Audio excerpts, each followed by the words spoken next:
Assalamualaikum Ibu. Waalaikumsalam Mbak. Dengan Mbak siapa ya? Dengan Mbak Widya Bu, Mbak Widya. Mbak Widya ini dari kelas mana ya? dari kelas sebelah. Sebelah mana Mbak? Dari kelas 12 IPS Bu. Oh, donasi TS. Oke. Bagaimana kabarnya Mbak Reva? Kok Mbak Reva? Mbak Widya. Tapi ada tinggal Malah udah bagus ya Reva. Widya. Bimanya mana? Bima apa Bima? Bima. Assalamualaikum Ibu. Waalaikumsalam Mbak. Dengan Mbak siapa ini? Dengan Mbak Widya Bu. Mbak Widya. Mbak Widya ini dari kelas mana ya? Dari kelas 12 IPS 2 Bu. Oh, 12 plus 2. Berarti tadi baru ada kelas ya barusan ya? Iya Bu. Oke, bagaimana kabarnya Mbak Widya? Baik sih Bu.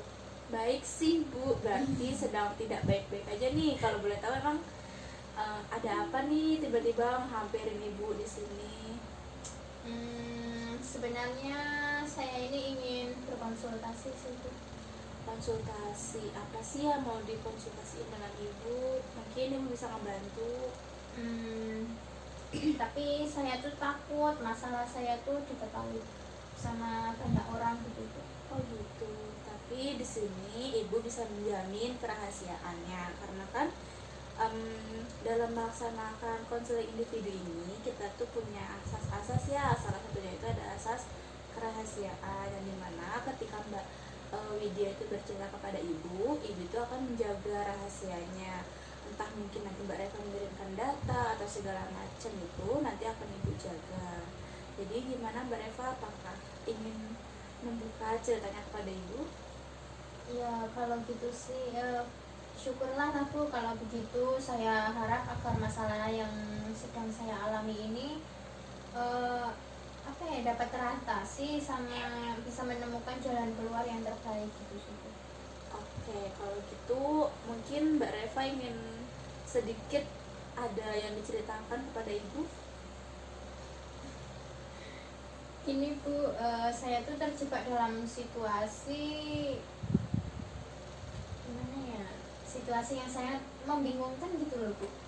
Membingungkan. Nah, membingungkan ini dalam hal apa? Mungkin dalam percintaan kah, pertemanan kah, atau karir atau apa? Nih, kalau boleh lebih jelas lagi. Bagaimana ya Bu? Coba aja diceritakan pelan-pelan. Nanti Ibu akan kalau bisa nanti Ibu kasih saran solusinya untuk mereka memecahkan masalah tersebut. Gitu ya Mbak Widya? Iya Bu, gini Bu, saya tuh lulus masuk fakultas keguruan, tapi abis itu gimana? Maksudnya bimbangnya itu di mana lagi? Mungkin boleh Mbak Widya ceritakan lebih detail lagi. Jadi gini Bu, orang tua saya tuh menyuruh saya untuk mengambil jurusan keguruan, sedangkan saya itu minatnya tuh di jurusan manajemen. Ya. Sebenarnya saya tuh sudah bilang sama orang tua saya kalau saya tuh nggak suka sama jurusan keguruan, tapi orang tua saya tuh kayak tetap maksa saya gitu loh Bu, supaya saya tuh menuruti kemauan orang tua saya untuk masuk di fakultas keguruan. Nah, sehingga saya pun menuruti gitu Bu keinginan orang tua saya, karena saya tuh nggak mau mengecewakan kedua orang tua saya, karena saya juga takut nantinya tuh saya nggak mampu dalam proses perkuliahan Bu. Saya jadi bingung. Tadi kan Mbak Reva bilang sudah keterima di jurusan di fakultas keguruan ya. Nah, mungkin Mbak Reva tuh keterima di keguruan tuh dengan jalur SNM atau SBM kalau boleh tahu? Jalur SBM Bu. SBM. Terus tadi Mbak Reva juga bilang takut bahwa apa pas Mbak Widya mengungkapkan di kata terakhir tadi? Saya tuh takut nanti dalam perkuliahan tuh saya nggak bisa mengikuti gitu. Mengikuti.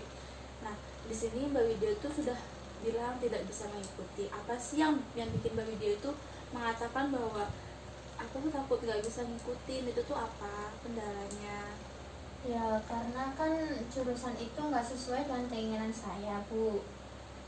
Kemudian saya tuh takut gitu, saya nggak bisa serius dalam perkuliahan, nggak bisa mengikuti apa ya, mata kuliah yang diambil gitu loh, Bu. Diambil dalam fakultas tadi keguruan itu ya. Iya. Sedangkan Mbak Widya juga inginnya ke manajemen. Sebelumnya apakah Mbak Widya itu sudah pernah bicara nih sama orang tua kayak Pak, Bu, sebenarnya Widya itu pengennya ke keguruan bukan ke manajemen, apakah salah ke manajemen bukan keguruan, apakah Mbak Widya sudah membicarakan itu? Sudah sih, Bu, tapi kan ya namanya orang tua ya kayak ngotot lah anaknya pengennya tuh di jurusan keguruan. Oke, terus kenapa nih Mbak Reva kurang minat lah di jurusan keguruan tersebut? Apakah ada kendala atau mungkin ada yang lainnya gitu? Gimana ya, sebenarnya tuh saya tuh takut karena mungkin tuh kayak kurang pengetahuan ya tentang jurusan keguruan itu. Terus kan karena saya juga nggak minat tuh di jurusan keguruan, jadi kayak udah males duluan gitu sih, Bu. Oke, sebenarnya berada di posisi yang Mbak Widya alami itu, Ibu tuh sudah cukup paham ya, maksudnya Ibu juga merasakan ada di posisi Mbak Widya itu. Nah, bisakah kamu jelaskan kenapa kamu tuh nggak pede dalam berproses nantinya di fakultas keguruan tersebut? Ya karena gimana ya, selain itu ya mungkin di satu sisi karena saya kurang pengetahuan tentang keguruan, namun di sisi lain juga saya tuh merasa tertekan gitu loh, Bu. Karena harus masuk di jurusan itu yang nggak sesuai dengan minat saya.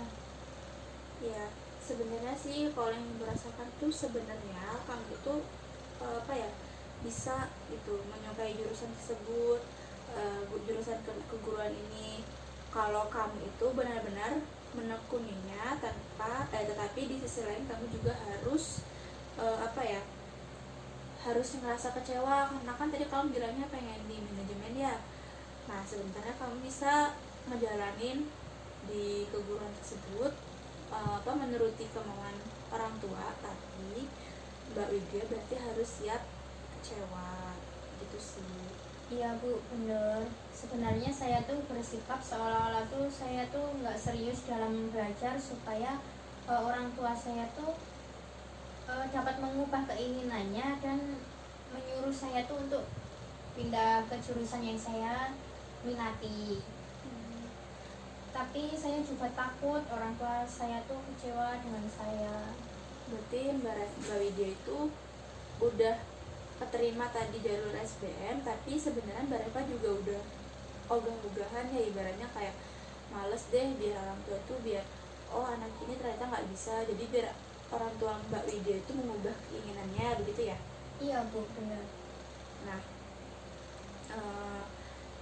sebenarnya itu apa ya, berarti masalahnya Mbak Widya itu kesulitan dalam memilih jurusan yang Mbak Widya inginkan gitu ya? Iya, Bu.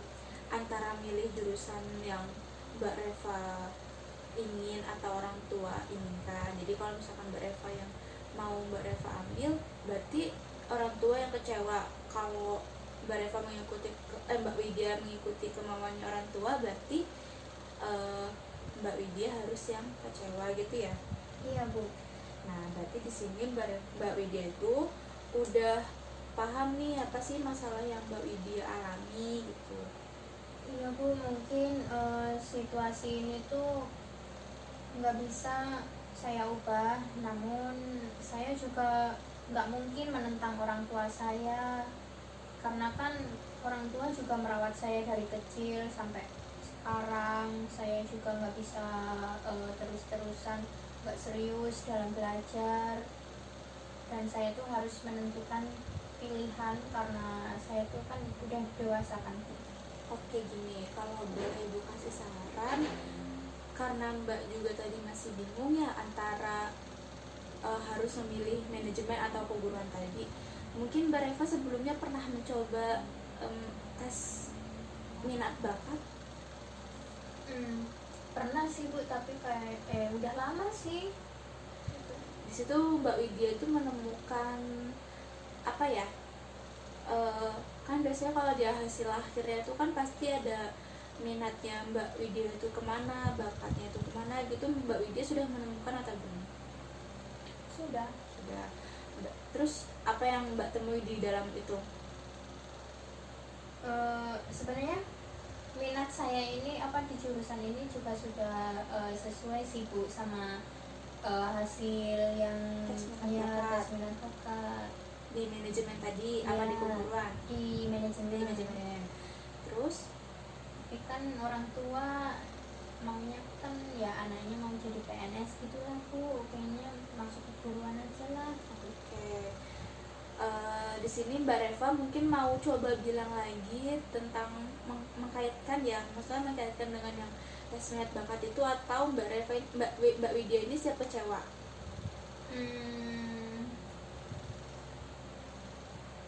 Ada dua pilihan antara Mbak Widya itu harus bilang lagi ke orang tua, atau Mbak Widya ini harus kecewa dengan ya udah deh aku ngambil keguruan aja biar orang tua nggak kecewa sama aku, apa gimana? Apa tetap mau mewujudkan cita-citanya Mbak Widya di manajemen? Mungkin saya milih pilihan dari orang tua saya Bu. Pilih pilihan dari orang tua, nanti Iya. keguruan ya. Iya. Nah, berarti di situ Mbak Widya berarti harus siap dengan Kecewa. karena kan apa ya, harus meninggalkan apa yang Mbak Widya cita-citakan di manajemen itu ya. Iya. Berarti semua mimpi-mimpinya yang Mbak cita-citakan itu berarti harus terkubur gitu. Iya Bu. Berarti Mbak Reva tuh udah yakin nih dengan pilihan Mbak Reva, udah paham berarti ya apa Mbak Reva tuh harus kemana, udah paham banget harus apa resikonya gitu, udah paham ya. Sudah Bu. Oke, kita nih udah bicara lumayan panjang ya, udah Mbak Reva juga udah menceritakan masalah-masalahnya, udah menceritakan juga kendalanya. Di sini mungkin apa ya, bisa lah Mbak Widya itu menyimpulkan dari pertemuan kita kali ini, apa sih yang Mbak Widya dapat dari konseling pada siang hari ini? Jadi saya tuh harus menentukan pilihan saya Bu. Saya tuh nggak boleh salah pilih Ya, karena terus? semua ini kan juga untuk masa depan saya.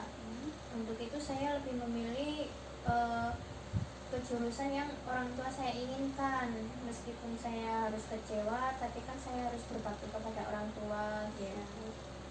Berarti di sini Mbak Widya itu udah paham ya dengan apa yang Mbak Widya ambil dan resikonya yang bakal Mbak Widya dapet. Nah, Ibu yakin kamu itu pasti bisa, karena pilihan itu tuh bagus dalam bagus dalam apa ya, kejurusannya juga bagus, prospek kerja juga bagus. Terus Ibu yakin kamu tuh pasti bisa melakukannya.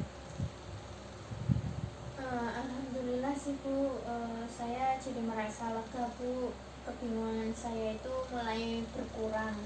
Oke, mungkin tadi kalau Mbak Widya merasa kebingungan lagi dalam pemilihan jurusan, entah bimbang, entah ada goncangan apa dalam diri Mbak Widya, bisa saja Mbak Widya itu menemui Ibu lagi di sini. Itu ya Mbak Widya. Baik Bu, kalau gitu saya pamit dulu Bu, terima kasih. Ya, sama-sama Ibu. Ulang. Ulang dari yang apa? Kalau Oke. Oke, mungkin kalau nanti Mbak Widya lain kali merasa kebingungan lagi atau merasa bimbang itu dalam diri Mbak Reva ada goncangan tentang jurusan yang tadi Mbak Reva pilih dengan orang tua mau itu kan berbeda ya. Iya. Mungkin Mbak Reva nanti bisa menemui ibu di sini dan jangan sungkan-sungkan gitu bertemu dengan ibu, temuin aja langsung di sini gitu ya Bu Lydia. Baik Bu, kalau gitu saya pamit dulu. Terima kasih ya Bu. Ya sama-sama Bu Lydia. Assalamualaikum. Waalaikumsalam.